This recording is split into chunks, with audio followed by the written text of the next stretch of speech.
school committee. So he's a good resource not only on what's happening on the state level, but some of the aggravations that you might encounter in dealing with local education and sometimes municipalities. But Mario, this is the slide again. Thank you, everyone. It's great to be here. A lot of commentary, a lot of friendly faces, a lot of new faces. So it's good that everyone made time to come today. Just adding some context to transportation before we head on. Most people don't know we collectively here spend over $8 million a year sending kids to private school in Rhode Island. That is not a federal law. That is a Rhode Island special. And at this Transportation Commission, we're looking at ways to reduce those costs. So I really recommend, if you can make it or at a minimum write a letter, please come out. All the lobbyists for the private schools will be there. It's in their interest to keep that, but we're spending a lot of money. Lincoln, and I'll do a few examples that I researched at Lincoln, we spend for 4 buses $270,000 to send kids to LaSalle. Warwick spends $800,000 to send kids to Bishop Henrican. And if we go down the line, it becomes outrageous. That's money that should be going somewhere else. At the same time, the homeless student population in Rhode Island is up 600% over the last 10 years. And those costs for transportation are through the roof because those kids, and the way the federal laws are written, they end up going to the school where they were, even though the homeless shelter is in Burrillville or Westerly, and those routes are 50-mile routes, and those costs are going through the roof. And our neighbor to the north, Massachusetts, covers homeless students 100% by the state and 0% for private schools, and Rhode Island does the inverse. So please come out February 10th, 3:45. These are the forums to speak up. Historically, it's all the lobbyists who come out, and that's never changed because they're the ones who get in the ear of the assembly. If you don't say anything, it's never going to change. So remember that. Now let's get serious here. So some of you are wondering, like, what was the criteria for RIASC and for Tim Duffy for someone to give this presentation? And it was you had to be bald and have facial hair. And unfortunately, I'm the only person that Tim knows who meets that criteria. So if this underwhelms you, I apologize. And I do think this is also key because we're all here, we're talking about budgets, we're talking about state laws, but we do this for kids, right? Our goal and all the time we invest, it's not for money. Some school committees don't pay anything. Your hourly wage is probably negative value, but we do it to improve the lives of those kids because those kids are the future residents of your town and the future taxpayers of Rhode Island, and if they succeed, our state succeeds. So this is worthwhile, is why we're doing this. I frame this in like 3 sections. What I'll do is I'll stop after each section to take questions, but in order to advocate for more resources, you need to understand the framework, you need to understand when to go ask for money, how to go ask for money. So this is, at least at a high level, I'll give you that. I'm going to skim over some of like the real details because the intricacies of the funding formula doesn't really matter for what we're trying to accomplish here. But the timing of this is really important. Over the last 5 years, we have been flooded with funding. The state's been flooded, the districts have been flooded. Like, money has not been an issue because of the federal COVID money, ESSER funds and the ARPA funds for the state and the municipalities. That money's gone. This is the first budget year FY26, where we need to do it like we used to within our means, which becomes very challenging because with all this money, we've added all these programs and interests and supports that people have gotten used to, and it's really hard to just pull the switch from them.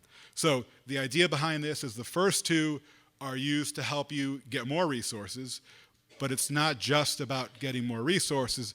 The third one in statewide trends is to look within, right? Sometimes it's like, what are we spending on compared to others? And are we spending too much in one aspect and not enough in the other? Because it's the combination of the 3 that will get you to make change. It's not just asking for money. More money alone is not the issue, okay?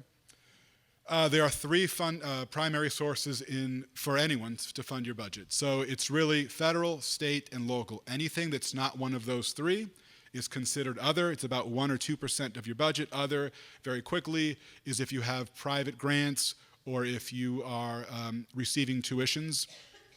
I apologize, this one just runs on here, but for state funds, it's via the funding formula raised by general revenues from the state of Rhode Island. Local funds are essentially your property taxes and the allocation that your town gives you, and then federal funds. We're going to spend very little time on federal funds for two reasons. Number one, it's a very small piece of your budget, and number two, it's the hardest to change. So those are already earmarked for homeless students, for poverty, for special ed. They're very specialized. And in order to get those to change, it requires an infinite amount of time to get all these states involved, to go to Congress, that your best use of time would be to focus on state and local because you can control that, but it's also a significant piece of your budget. Just giving an example, this is historically pre-COVID, right? During COVID, federal funds have been inflated, so I want to show you, like, now that we're back to normal. On average, it's about 10% federal, 35%, 55% local in Rhode Island. The bottom two flip depending on who you are because we have the wealth ratio. There are communities who do 95% state, 5% local, and there are some that are the inverse, but it'll always equal to 100%. And then again, as I'm a member of Lincoln School Committee, just for context, we have in FY24, we had $6 million in federal funds, of which half are now gone, right? So we have to start living within our means. 18 million from the state, 45 from the town of Lincoln, and then 400,000 from tuition payments that we receive. So let's do the funding formula. And I've oversimplified this on purpose because what really matters is the high-level concept. The details of how we get here are somewhat irrelevant for our purposes. At its core, the funding formula is actually very easy. It's three things. It's the number of kids times a set amount per kid that's set by the General Assembly times the wealth of your town. 1 times 2 times 3. If one goes up, you get more aid. If one goes down, you get more aid. It's as easy as that, believe it or not. Now, there are nuances. The first one and the third one are interconnected.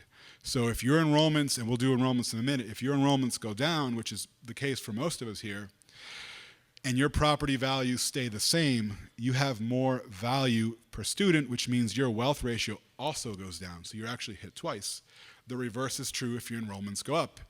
And that's irrespective of property values doing their own, which usually go up anyways. But that's a big driver that usually will get a double hit. So last year, the big one was Tiverton, who had enrollment decline, and it was like a negative 1.3 million, and it was hard to explain. It's because both of them are connected. It's not just the number of students. But you need to understand at least this high-level concept to advocate, because you have some say in the first one. There are avenues, and we'll explain it in a minute, to have a say in the second one. And there are even some here with the third, though that usually are decisions by the town council on developments and other things that are happening. But at least the first two, you really have a say in controlling those. The other foundational piece to the funding formula you need to understand before any of this makes sense is we live in a state where the funding follows the child. This is very important, because we have a state of public schools of choice, which are not just charter schools and state schools, but we also allow career and tech programs for kids to go around. There's a cost to have these choices. The way it works in Rhode Island, and I have here an example for Lincoln, and let's say that's Blackstone Valley Prep, who's someone who pulls from us, and these are real numbers. We lose, for every child who goes to Blackstone Valley Prep, excuse me, we lose $5,000 that the state would have given us. They route it right to BVP. And then, this is more painful, after our budget is approved, we have to cut a check from our budget to send to BVP, and we do that 111 times. About $2 million a year goes to charters. The reason I show this is not because the debate isn't should charters exist or not, like that. The answer to that question doesn't matter because they do exist in Rhode Island. The question for you is, what are you going to do about this? We, 5 years ago in Lincoln, we had 200 kids that went to Blackstone Valley Prep. We've cut that number in half in 5 years because we started to ask questions, why are people going to BVP? Because, and this is not even on my views, but based on the state assessment measures, Lincoln outperforms BVP on every metric. So it's not for academic reasons. And when we surveyed parents, we were surprised to see that the number one reason that people went to BVP, because they were open longer. They were open an hour earlier, and they were open later. So parents who have commutes found it easier to go to BVP. So we have really beefed up our before the bell and after the bell program to claw them back. We heard from parents that BVP has 2 new elementary schools. So they'd go see them, they'd see this amazing gym, the science labs, and then you come to Salesville, which is where my kids go, buildings from the 70s. We have a cafegimatorium, like many of you, with no windows. It's really a depressing space. And some parents, the kids say, I don't want to go here, right? So like November of 23, the town of Lincoln passed a $25 million bond, and this September we are building new gyms at each of the elementary schools, as well as renovating our cafeteria and adding science rooms. Again, listening to the concerns of why people were leaving and then reacting to them, and we didn't. We have beefed up a culinary program. It fills up instantly, and we're looking to expand it. So we have chopped this number down. But at scale, like this goes, like, and this affects most people here. Cumberland loses more than us. Pawtucket, who I looked before here, who's over there, so we lose in total for Lincoln, this is just BVP, we lose 200 kids still, which is a lot, about $4 million. Pawtucket loses 2,000, that's $40 million. Providence loses $100 million. There's a lot of money that is going to other places that districts should prioritize, and that's one of the things you can do as a school committee member, is find out why people are leaving, because the money goes with them. Every child who leaves at kindergarten for the 13 years costs you $250,000 in revenue over the life of their education. This is high stakes. So try to view it for the long haul. If you have to make facility improvements or some other improvements, but survey, find out why they're leaving and make the changes, because this is where things get really interesting. We are a state on the decline in terms of enrollment. Over the last 20 years, we're down about 23,500 students in Rhode Island, or 14.5%. Of that amount, 8,000 is just in the last 5 years. This is escalating. And what really makes this wild is that when we were at the larger number of 159,000 back in 2004, there were no charter schools. You actually have to add that 23,000 plus the 15,000 that are going to charter schools to have a real impact of 38,000 less students in the traditional districts. That's 25%. And again, if you remember from the first slide, the first level of the funding formula is tied to enrollment. If that number goes down, you will start to get less money. There are less kids to go around, which makes that strategy of the charter schools really key. And I was speaking at the Woonsocket table earlier, but if the easiest way to do it, businesses do it, right? So if you own a pizza shop and someone else opens one in town and they're doing something different, you can't just sell the same pizza. You got to do something different. Otherwise, your customers are going to leave. And the days of just sitting around are over. We spend, believe it or not, a lot of money in Lincoln on marketing, on branding, things that you don't associate with the public realm. But guess what? LaSalle does it. Moses Brown does it. BVP does it. And if you don't do it, you will be left behind. This trend is not reversing, and we need to do something about it, especially if we want to thrive as we move forward. There are other layers of this, and we could even get into in a minute, which is who's leaving to the charter schools, which adds another complexity, right? So in general, there are general education students, and then what the U.S. Department of Education classifies as disadvantaged students, special ed, students in poverty, multilingual learners. Well, the percentages that are leaving don't match the percentages that you have, meaning you have a higher concentration of kids that require more resources to have more outcomes. So that's something to watch as we move forward, but that's another layer to this instead of just the top line number of declines. I'm going to glance through these because these are more for information, but the way the funding formula is calculated, there are two types of, well, Han, any questions so far before I go on a rant here on this? Please. So there's a cap in state law on how many can be approved, but there's no, like, they're not at the cap yet. So it still can be, there's expansions, there's also, loophole's not the right word, but if you have a charter and you expand, that doesn't count against the cap, but there is no moratorium. They just approved one in December, a medical school in Providence. We haven't seen the new budget yet, but the last couple of budgets have shown substantial additional monies for charter schools, and yet test results have been abysmal for most of them. So we have a slide on the governor's budget. I did it last night. It just came out Thursday night. I'll share that with you in a minute. But they're there, and there's funding for all of them. Yes, ma'am. Are your slides going to be available for all of us, for those of us who can't read this? Absolutely. Thank you. We'll post it on our website. Thank you. So, Isn't there something about, like, the state not reimbursing us, like, for high needs high need, special needs students? That's coming. Okay. That is coming. I have a whole thing on that. Just a quick question, do students that are being homeschooled, does that also affect? Yes, so they're not part, like, So we're losing money for them, right? yeah, because you're not getting, that's right, you're not getting the 18,000 for them enrolling. They just stay home. But at least you're not like losing, you're not cutting a check to the parent. Though, don't give people ideas. That's right. Oh, please, the great Kathy Crowley. Find out who goes to these charter schools. It's very difficult to communicate with these charter schools sometimes. So how do you find out who those students are in order to do some type of survey to get that information? You should have, the district should have a list, RIDE has a list of who goes, so you can either start with RIDE, but your district should know, start with me, give me a call, but yeah, there is a list, we have, so our, I know the district could generate, because in Lincoln, we get a monthly report of like who's going where, a monthly enrollment report, so your district should have it, and find a way to survey them, because that's the very first step. All right, I'll do that, like, I'll keep stopping for questions, so you don't have to, one more. For a question, I know we get the list of who's going where, because we have to pay for it. But do you give us a list of what they are taking? Because that would give us an idea of what we need to put in our district. So believe it or not, that's harder to get. So we had asked Davies, this is we as in Lincoln, not RIDE.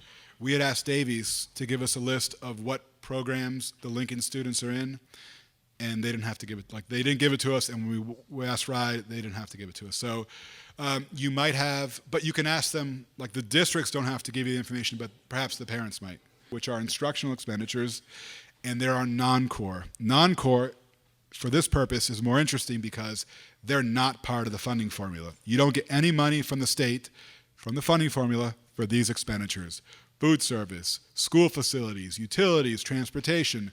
The reason for that is because the expectation is that there's another funding source to help you, either parents buying meals, the town giving you a bond, the free lunch benefits from the federal government, or your town or city is supposed to contribute towards this. But you cannot run a district without non-core expenditures. But they're not part of the funding formula.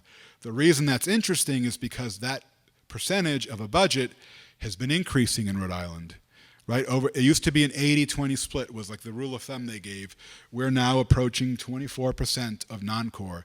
That's primarily because of COVID. A lot of the money had to go towards making the building safe or ventilation issues, but a lot of it's also tuition payments. When you pay a tuition payment to another school, that's not part of the equation. So a lot of your money is going to things that are not considered directly impacting teaching and learning. So that's just something to watch, but especially as we move, if your community really relies on state money, again, it's like a smaller piece of your budget. It's being funded by the state. So that's why I highlight this one for you.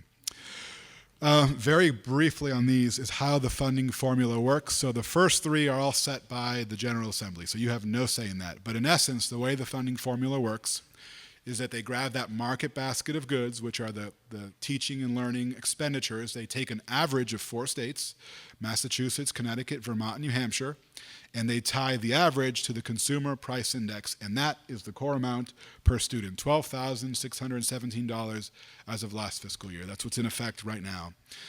The state, and the best way to look at the second one is a poverty boost, right? Kids who live in poverty have other challenges that other kids don't have, and that comes at a cost, right? You need to overcome those areas, and one way to overcome it is with additional resources. The state offers a 40% boost per student who lives in poverty. And then you have, this is brand new this year, if you're a multilingual learner, where English is your second language, you also get a new boost. This is brand new. This used to be a categorical fund, which we'll touch on in a minute, but that together, the maximum you can get per student is $20,187 from the state. Then this is where, if you remember the third component, the wealth ratio. And I won't even get into the details because we could spend time on that. Essentially, the easiest way to explain the wealth ratio, it is your enrollments versus your wealth. Your wealth is measured by property values and median incomes as compared to enrollments and wealth of everyone else. Right? That's the easiest way, and you get a number. In this case, let's pretend this is Middletown, because Middletown is about 2,000 kids. The way the formula works, they have 2,000 kids times the number. If 800 of those kids live in poverty, they get their poverty boost, they get their MLL boost, and then if based on the wealth ratio they're 45%, they get 45% of that amount, because the expectation is that the city or town will pay the other piece, right? That's how the funding formula works mathematically, but the concept is more important. In addition to the base formula, Rhode Island has what's known as categorical funds, funds that are for a restricted purpose that can be added at any time. These are not as valuable as the funding formula itself, because this requires annual appropriations, and they never have to actually fund the full amount. And let's do high-cost special education here as an example. So for high-cost special education, believe it or not, unless your student costs 4 times the $12,000, right, the state won't give you a single dollar extra for that, right? There's poverty boosts. There's boosts for poverty and there's boosts for MLL. Unless it is 4 times the cost, which is outrageous, they won't give you a single dollar. On top of that, they don't even fully fund the true cost of 4 times. They actually cap it at $15 million and give you a prorated cost. What I found really interesting when I looked at the governor's budget on Thursday was that of the $15 million, let me step back, charter schools enroll 11% of students in the state, right? So keep that in mind. Of the high cost number, you would think, oh, charter schools should be 10, 11%. They're at 0.2%. High-cost special ed students in the state. That is 0.1% of that. So those kids aren't going there. Again, but you're left with the cost. Any student who costs 3 times more than that, you don't get a single dollar, and they're not even captured in this, right? You have a lot of those. So that's something to watch. But these are categoricals that come and go. There's a $2 million categorical fund for CTE this year that's been cut from the budget, so that won't exist. But these exist. Be mindful that they're here. There's a way to advocate for them. But they're not as solid as being in the formula. You always want it to be in the formula because that requires a full change from the General Assembly. This just requires approval of funding to get those in. This is also interesting. So RIDE has an annual report that I will send as part of the email package. It's called the Fiscal Accountability Report. It's about a 60-page document that shows a lot of trends that are happening in our state. It's useful if you have time, either glance through it, but this is one of the ones that's in there that I think is interesting. This looks at the percent of core. So remember, you need non-core to even function, which is you need to pay for the school's utilities first. So these districts typically will do those expenditures first. If you don't pay for transportation, no one comes to school. So those usually are satisfied. What's left goes to core. And what you can see here is that there are some communities who chronically underfund their districts. And it shouldn't be a surprise that the latest CSI list, and for those who aren't aware of that list, it represents the bottom 5% of schools in the state. It should be no surprise that the bottom schools are in areas that are underfunded, in the red. And these are historically done this way.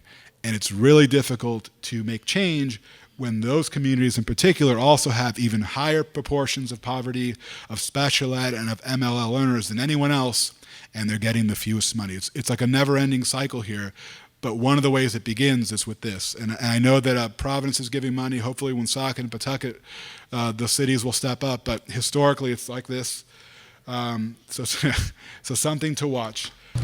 Where does that stand? Yeah, so that one is more of a fine line. I'll answer it in a minute. It's because of the maintenance of effort, and I'll answer it with the slide. So in Rhode Island, the reason that this is legally allowed, which is different than morally allowed, is because all you have to do is just give the same you gave last year, right? Level funding is allowed through state law, right? However, level funding really means you're losing money because inflation, teacher salaries go up, costs go up. So level funding is actually getting less money, but our state law allows it. So we've moved away from like a finite list because everyone technically meets the maintenance of effort. It doesn't mean that that allows you to achieve education. There are other avenues. The Carreno Act allows districts to sue if they're not getting, like there's other avenues to do so. But instead, we have moved to display it this way, like you can ask for more. Like there are some, and as in comparison, you can see you're getting less. But it's really hard, right? So if you're in North Providence, it's really hard to compare with Lincoln, who's getting so much more than you and others. Like there's an advantage to all these districts who are getting more resources from their towns. Whoever, first you, back.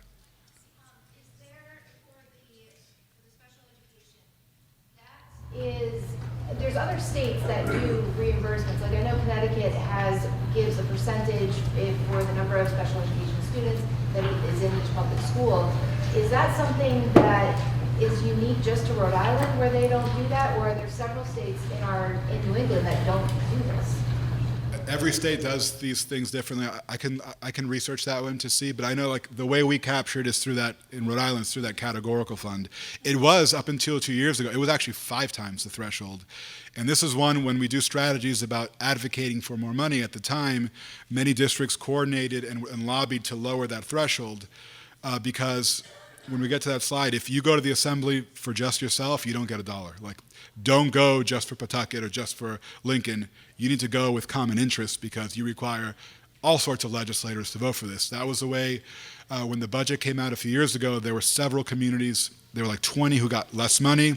The way to change that is that we advocated to just lower the high cost threshold. It flipped everyone to positive, and it seemed to work, and that's the new baseline. But there are ways to advocate, but ours is captured through that thing. And is it enough? No, it doesn't even fill the 4%. Like we're way under that. There's no way to even argue that. Yes, sir.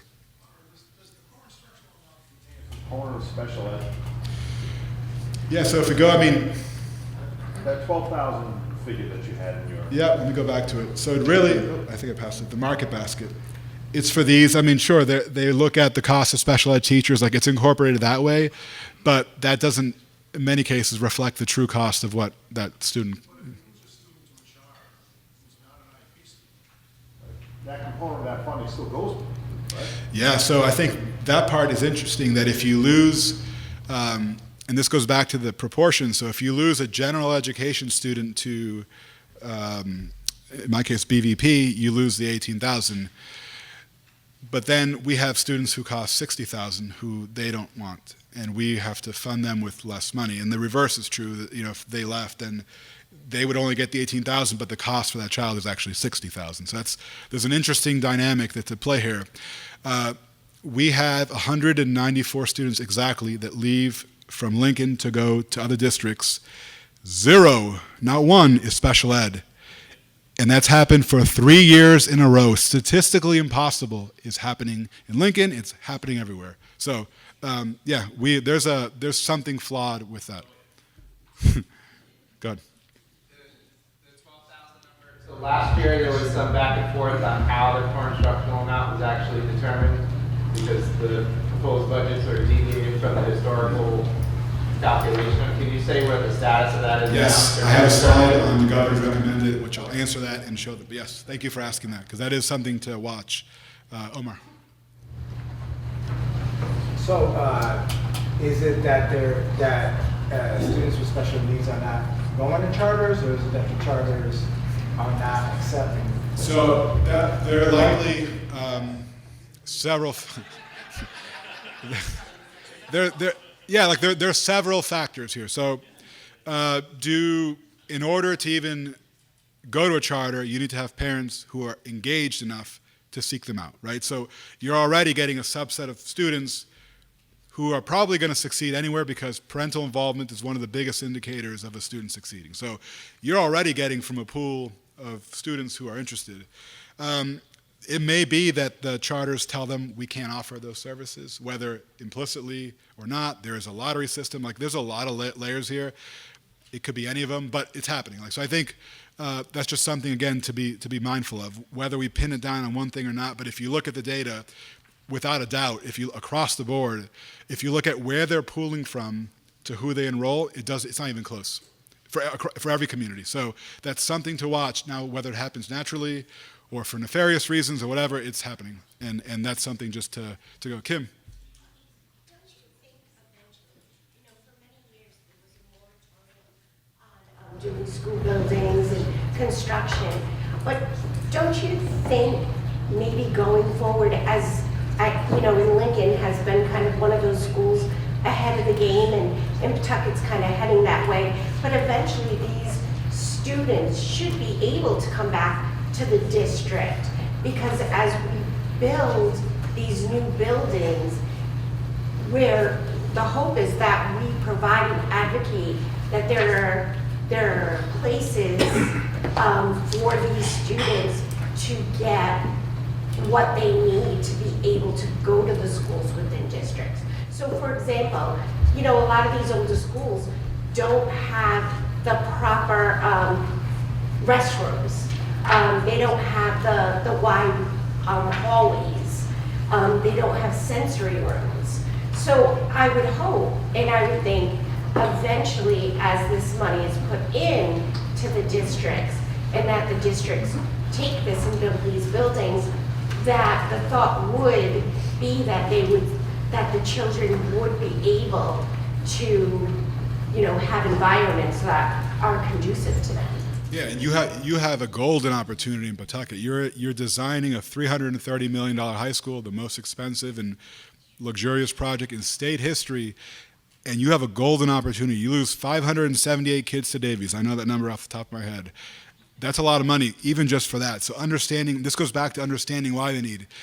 And just because you build a new school, they're not going to just come because you build a facility. You need to figure out why they want to come and offer things for them to come. So I agree with you. The buildings are one aspect, but it's a whole comprehensive strategy to get them back. Otherwise, they won't come back. And Pawtucket you have really nice things happening. Baldwin's going to open in September.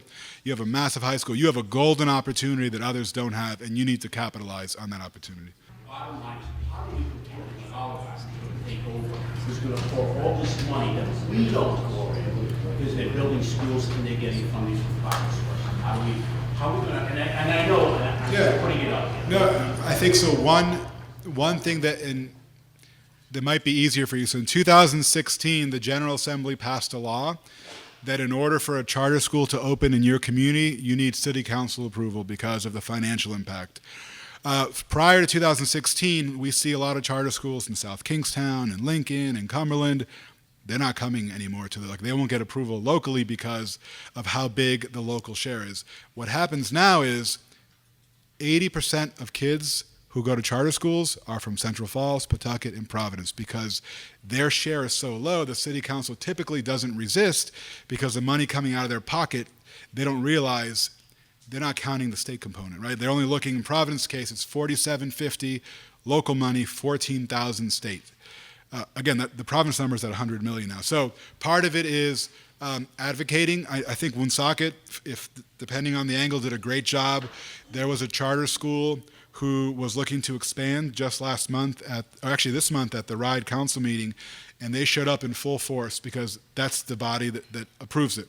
When charter schools come for approval, they bring all their constituents, just like the private schools are going to bring to the transportation, and unless you show up and speak up, the council assumes no one's opposed, right? It's very hard to wait after it's approved and say we can't afford this. That's what happens. But good job, Paul and Woonsocket. They mobilized. That's been tabled.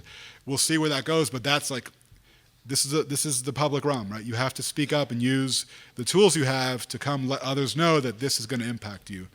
All right, let me continue, and I'll go back to questions in a minute. Local budgeting. Two key rules. Just like with the funding formula, we had that high-level concept you need to grasp.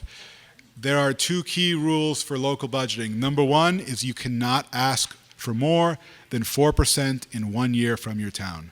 So don't have these crazy ideas where you're going to add 30% to the budget. Like that doesn't exist in Rhode Island. Other places in other states, you have taxing authority, you can issue bonds. That's not how it works in Rhode Island. Keep in mind the towns also have that same 4% cap, and in almost all cases, districts represent 75 to 80% of all municipal costs, so that if you ask for 4%, they're going to ask for less. The way to get money from the town, you have to work with them. I know many examples here, and I see it in the news. There are far too many districts and city councils and town councils that don't get along. You have to get along. It's one town, one pool of money.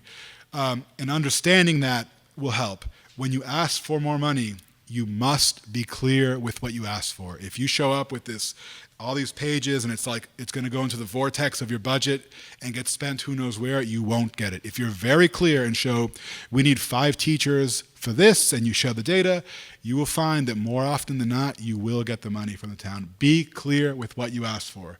Otherwise, you will not get anything because, as we touched upon earlier, they don't have to give you anything. They have to just give you the same as last year, right? And if you don't give them a compelling reason, you won't get a dollar.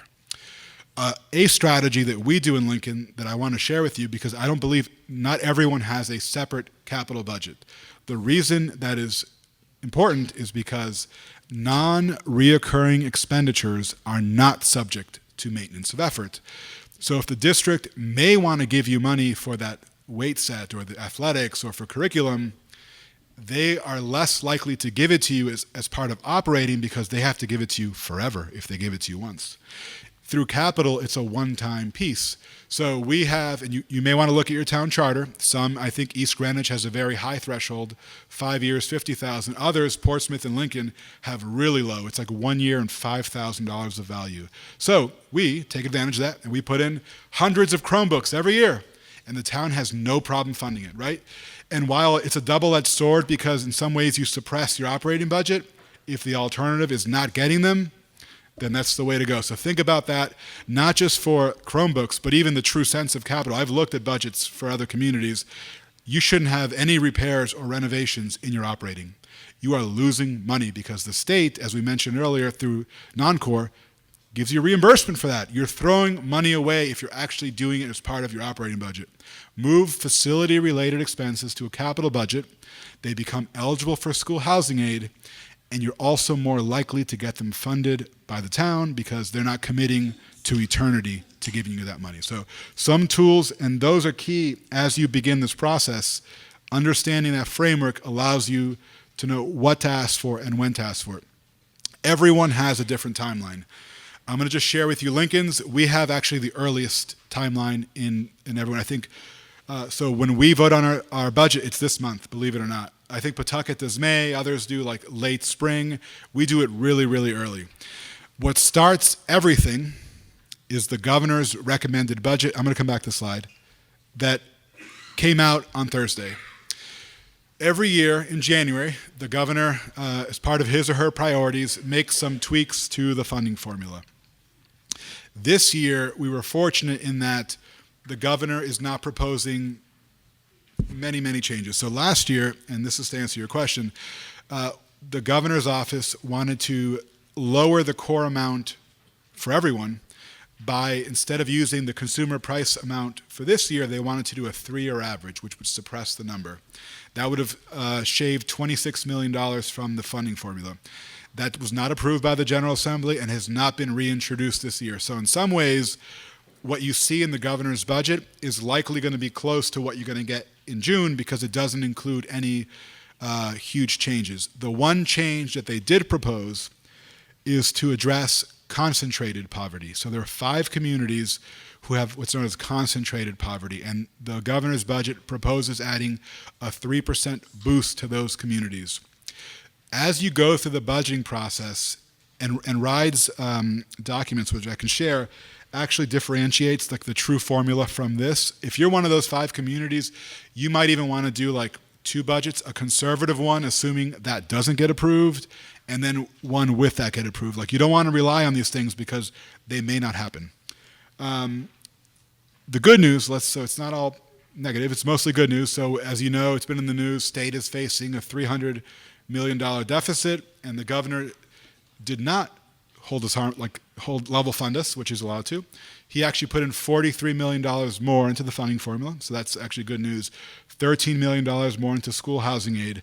So at least in the context of what other agencies are facing, we actually made out fairly well, all things considered. Are going to get more next year based on the formula, and those who are scheduled to get less. The biggest driver of these, again, is enrollments. We keep going down. That's the biggest factor, not just it's the first piece of the calculation, it also impacts the wealth ratio. So even though Middletown lost 100 kids, again, they have more wealth for kids, their share ratio goes down, they're scheduled to get $660,000 less next year. if you are in this category, or even in general, if you think you should get more resources, find other districts like you, find a common ask, and if you band together, perhaps you can make change. There's a reason you have representatives and senators, right? They represent the people, they represent your town, but give them the ammunition to go ask for something, but don't just ask for yourself. I've gone so many times to hearings at the State House where one school committee brought 4 people once. It was the same committee. It's like after you speak for the first time, they stop listening. It's just for one community. Like I wouldn't bring 4 people from Lincoln. It doesn't make sense. I would go or the chair would go. Someone would go. But find something in common with this group if you want to make a change, and you go advocate. This is how the rules work. This is how special interests works, how everyone else works, right? We have a commission here for a committee of school, a group of school committees, so that we are actually a special interest ourselves. Let's work the system like everyone else does, and if you want to change your number, let's find something together and do so. The easiest one is the high-cost special ed. That's also the hardest to criticize. If you go to the General Assembly, say, these students need more resources, it's really hard to criticize that. If you start going for other things, it just becomes a bigger challenge. But this, again, I made this slide yesterday, so this is hot off the presses. There will be an update in March, so we always do the most final enrollment projection. So this is based on data from right now. Enrollments vary, change throughout the year. Not huge amounts, but they do change. So don't, 100% think these are set, because if something happens and you lose kids or gain kids, these numbers can change. So this is the Lincoln process, and you would adapt your own process on the rules that you have. So by February 1st, per town charter, we have to approve a budget in the school committee, which is very early. But we do, and we use the governor's number.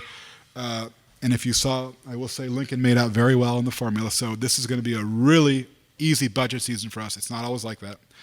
And then we send our budget to the town administrator. This is where, again, you have to have a relationship with the town administrator or the mayor.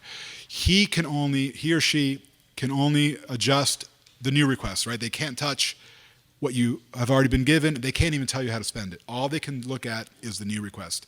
He can either go with it or he can cut it. Last year, we asked for about $1.5 million of new money.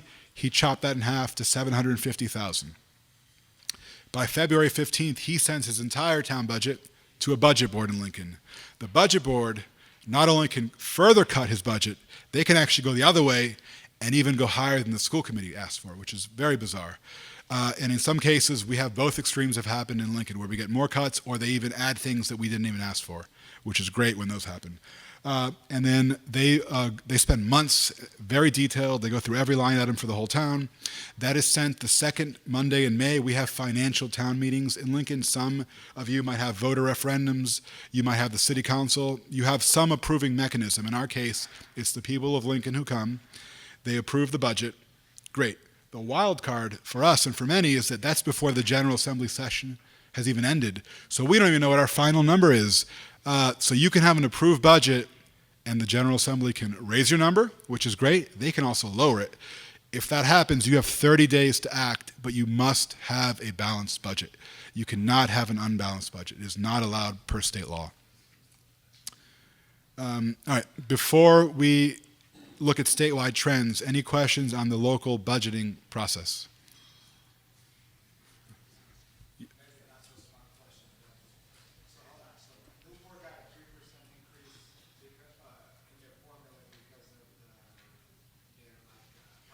That's right. That's right. So that is they also lost students. So again, they're losing. If you look at that list, I mean, and I think Pawtucket's one of them where the formula itself, I think you naturally would decline. You would be on that list without that piece. So you want to definitely advocate for them to keep that, because that's getting you into the positives. But yeah, for them, even though Newport is receiving the boost, they're still losing because they have less kids. They're down about another 100 kids. Quidnick Island's really interesting. They're down, I think it's like 30%. That's before any migration for charter schools, 30% in the last 15 years in Quidnick. There's just less kids in general. We're also seeing that with a lot of the waterfront coastal communities because people are buying second homes. So they're moving in. The values of properties continue to go up. It's harder for a new family to move in, and there's less kids. It's like the perfect storm to not fund education. Yes, ma'am. So, if districts are traditionally consistently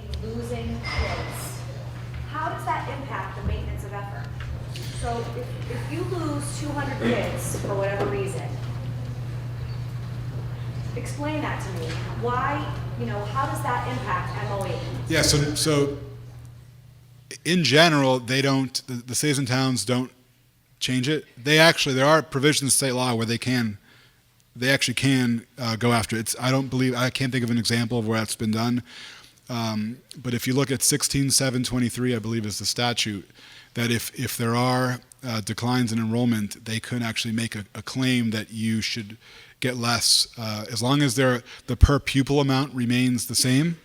Like they could. I can't think of an example of where that's occurred, but that may be a real thing in the future. Let's see how things play out. So far, it hasn't been used, at least to my knowledge. It may have in history, but not to my knowledge. This information of that component is given to RIDE through other agencies that collect it. But yeah, we have had towns who want an explanation of their wealth ratio. Municipal finance is happy to go. They'll give you a full detailed breakdown of property values, what's assessed, but they can explain that to a T. But it is correct, and we have it online. But with all of these, you can have, and I'll do an announcement. Like you can have people come to your meetings. We have RIDE go to meetings. You can have municipal finance. You can have people come and explain these things. And I suggest that you do, especially with this next one we're going to do, the Uniform Chart of Accounts. This information is out there for you to use it. And you should have people come out, provide the answers to your questions, and then, again, with the idea that you make data-driven decisions, that you're not just choosing by feel, that you're doing things that are soundness. Yes, ma'am.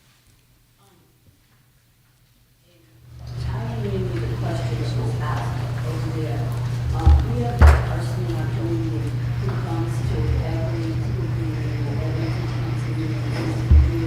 year, telling us that we could reduce our budget if we use the state statute that allows you to calculate your budget based on the first week's expenditure. And I'm a youngest person, but I'm not a finance person. And I try to explain to him. In fact, one time when I tried to explain something to this gentleman, you joined that, I think what I was talking about. But how do you explain to people that that's not a realistic situation? And one thing that you told us today about the special education costs not being factored in, and that helps me a lot. But do you have anything else we can? Yeah, so I would give an analogy. So when you lose, so enrollment's very dangerous, not because it's happening, but because it doesn't happen in a predictable way. So you don't lose 25 kids from the second grade and can close a classroom. You lose 3 per classroom. You still got to pay that teacher. You still got to pay the lights. You still got to pay everything. So what's happening is your expenditures are the same. Your revenues just don't match it. So sure, could the town cut something per state law? Perhaps, but you can't. If there's 22 kids instead of 25, you still got to teach them. You can't just close the classroom. It becomes very difficult for that. Now, in some cases, if enrollments have declined enough, you would want to do an analysis of your facilities, as an example. That's the first one to go. Do you have enough school buildings, right? If resources are tight and your buildings are all half full, as an example, then you may want to right-size that, because there are a lot of costs that go to maintaining a facility and paying for a principal that you may not need. Like those could be reallocated somewhere else. It's never, that's never a fun route. Just so everyone knows here, that's a very painful route. It's a real route, but it's usually not that easy where 300 kids vanish and you just close Salesville Elementary School, right? It's usually pockets from each, and just making it clear to them that just cutting us, we can't lose any service. It's just less students per teacher. That fiscal accountability report, one of the things that has on it, and I'll send you the link, has the number of educators per student by district, so you can use that to your advantage. So if you're actually fairly high, like if you have more kids per student and someone approaches you with, hey, we need to cut the budget, say, well, look, we're actually not that well. We actually use this in Lincoln. Believe it or not, Lincoln has the fewest educators per student in the entire state, which I was shocked by that. So we've put in 5.5 FTE increase for this fiscal year to help do that, but we've pointed to the budget board with that. And the reverse argument would be true. If someone wants to cut you, I would try to use data to explain, we're already short, you're going to make us off the charts. So that would be it. But at the end of the day, some people, it doesn't matter what you say. They're going to advocate for cutting no matter what. So just be mindful of. Yeah, that's all you can do. Like, we have people come to our meetings. They say what they want. This is the public realm. This is the beauty of our society. You say what you want, but that doesn't mean you have to do it. Right? We can hear them, and great. Thank you. That's all you say to them. Thank you. Those are the best ones. As you say, you lose some students, and maybe you lose 2 students from an English class, you can't fire the English teacher, you still have to run the class. But my fundamental question is, what does the state think the district is gonna do when it loses, just from the list of schools that are gonna lose money? How are they gonna cut that money out of their budget? Perhaps last year, they were at a 3.6% increase in their tax rate. Now they're bumping up against the 4%, and they're gonna be asked to cut more. And this is just the school side. There's nobody on the state side, they're also gonna cut money. Yeah, it's So really where is this money gonna come from? And then last year, we all had, it was an 8% increase in retirement benefits, which came after the budgets were all finished for most of the school districts. So suddenly you hit with 8% unenforceable. In the case of enforcement, I think it was another 250 grand we had to come up with. From where? Yeah, and maybe like this is one where we may have to start thinking a little bit differently, where we may want to start consolidating some level of service, right? If there's less kids, can you share even a teacher between districts? Or do you really need, we have 65 business managers in the state because of all the like, do we need 65 business managers? And I'm a accredited business, I'm not discrediting them, but like, do we need that? Do we need 65 superintendents, 65 of everything? Things to consider, but like this is becoming a real thing. The more enrollments go this way, the more creative we're going to have to be. And I think that goes back to that graphic of like the towns here, where you want to at least try to get something every year from your town if possible, because this is where if you do a few level increases, you can never catch up. Like you just can't get more from that town. Pass the budget earlier in the session. You're asking the wrong person for that one. I mean, they historically, there's no. All right, let me do this UCO, which is some interesting trends, and then we'll open it to whatever questions until we run out of time here. One of the benefits in Rhode Island is we have what's known as a uniform chart of accounts, which is, we have the best nationally, which allows you to do apples to apples comparisons between each other. This is very valuable. RIDE has spent a considerable amount of resources the last 3 years making this very easy to digest with visuals and graphics. It's all interactive. I will send the links. But I highly recommend you at least look through it because there are some interesting trends out there. Let's do the first one. And this alludes to the question that was asked at the back. The blue line are enrollments. The orange line is FTEs. Right? We are not losing people at the rate we are losing kids. In fact, we have some districts where the lines are going in the opposite directions. Very odd that you would be losing enrollment and adding FTEs. So one of the first things to do would be to do this analysis. On RIDE's website, and I'll put it as part of the email package, there's a new one-page document. It's almost like a cheat sheet, and I highly, if you don't remember anything else I say, grab that cheat sheet because it has a few of the highlights that you want to ask. One of them is it shows a 5-year trend for enrollment for your district, has an arrow. It's either up, sideways, or down, and right next to it has FTE counts. Both arrows need to go the same direction. If your arrows are in opposite direction, you should discuss that at your next meeting because that is a huge cost driver. 50% of your budget is just teachers. Just teachers, not even anything else, just teachers. It's the biggest thing you have in your budget. And if that's not right-sized, none of this matters. And obviously it's painful. I'm not here saying lay people off, but again, be cognizant of your FTE count if your enrollments don't support the same number of staff. That's a really interesting trend, and you can see that in that fiscal accountability report that's been issued. This one is just a summary of revenues. The reason I share this one is because the orange bar that you'll see up there is federal funding. This is for this fiscal year, and it represents 15% of budgets. Right? That's not the case. It's going to get right-sized in many cases down to 8 or 9%. That money is gone. So your budgets, again, need to respond to reduced revenues. You cannot continue with the same expenditures with fewer revenues. This is where we'll see when guidance came out with ESSER funds, districts were told, don't invest in reoccurring expenditures with ESSER funds, but you will create a structural deficit. If you've done that, you are going to pay for it unless you course correct. Many others chose one time. So even though we lost $3 million in Lincoln of federal funds, our school committee made it a priority to invest in one-time things. We did a lot of capital projects.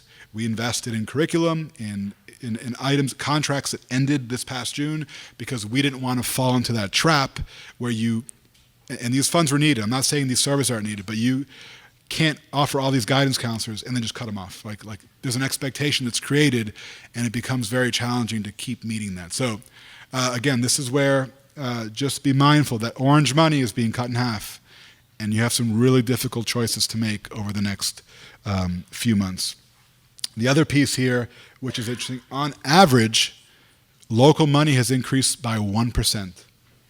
1%. Inflation's 3%. And this goes to your question of how do we catch up? Well, if you never get money from the town and they're capped at 4%, you're always going to be in this game. So again, clean asks. Do a clean, simple ask to the town for something.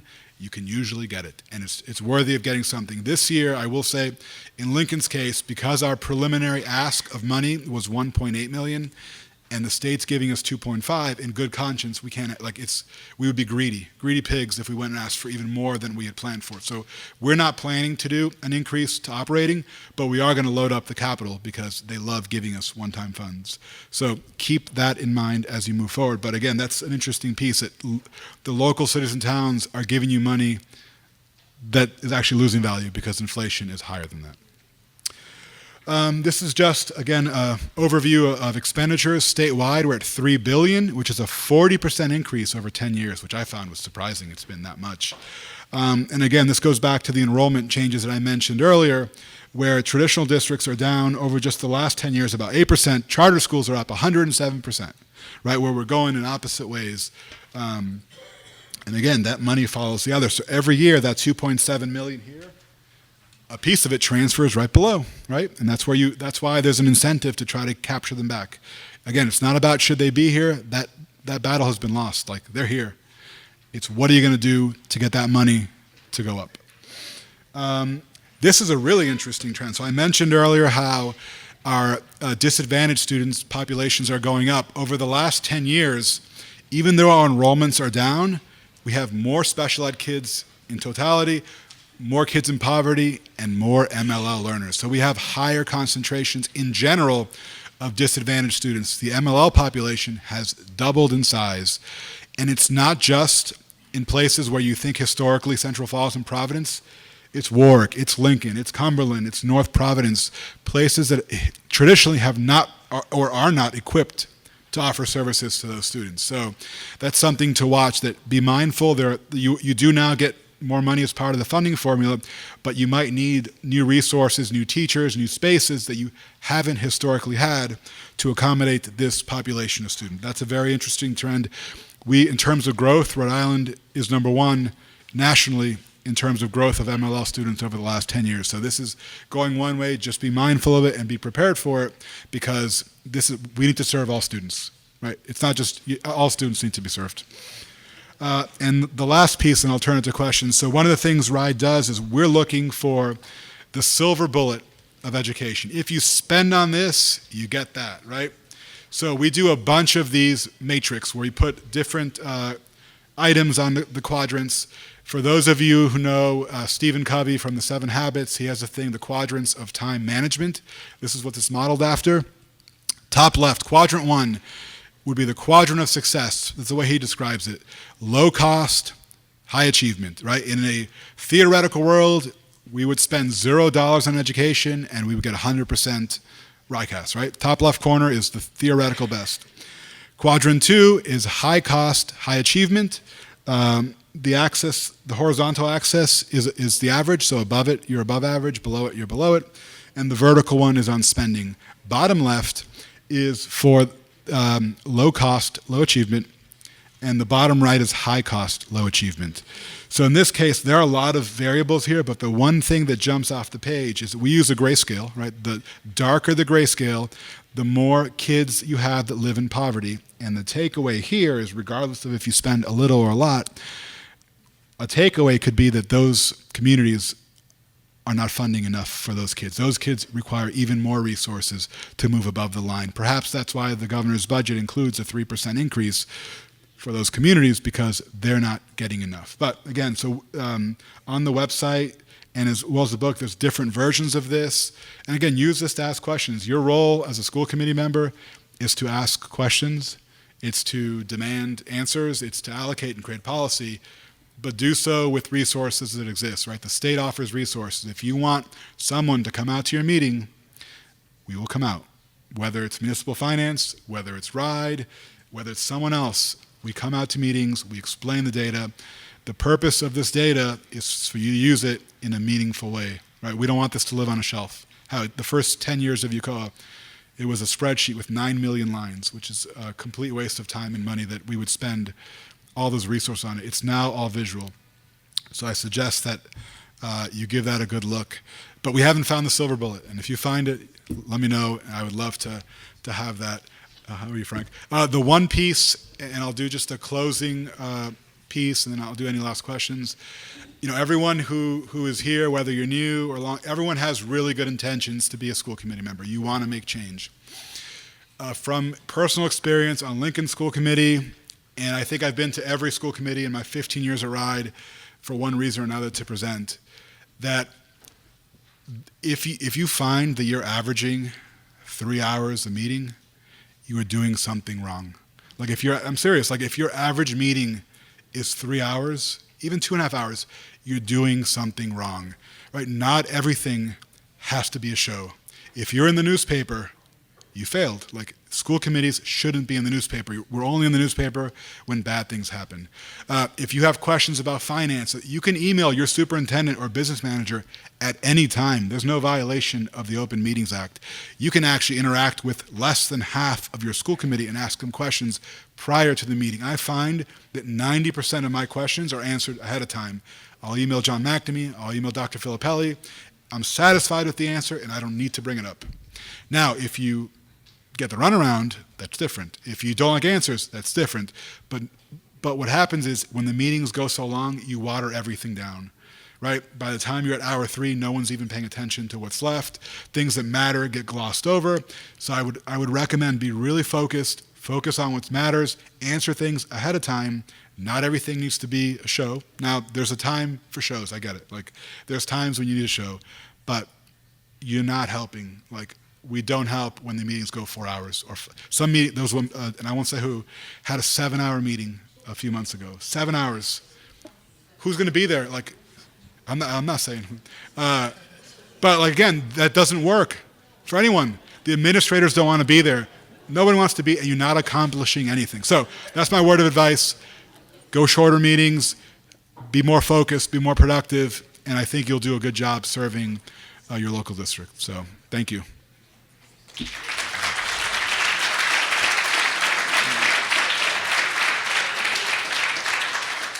Good? All right.